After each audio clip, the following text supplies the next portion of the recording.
How to add a background image to a PowerPoint slide. Hi guys, welcome to our channel. Let's begin. First of all, you want to open Microsoft PowerPoint on your laptop or PC. Then open the presentation where you want to add a background.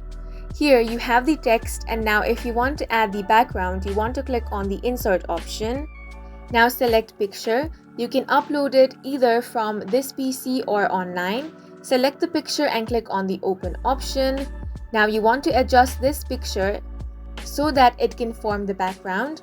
Now right click on this and click on the send to back option, and the text will be visible. Now you can make all the edits to your text and type in whatever you want in this slide.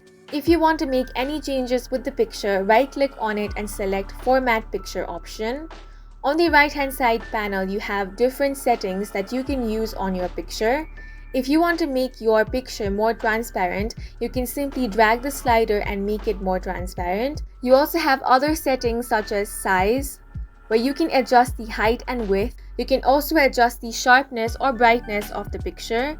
There are many other settings that you can use to edit your picture. And that's it for this video. If you found it helpful, please make sure to hit the like button and subscribe for more videos like this.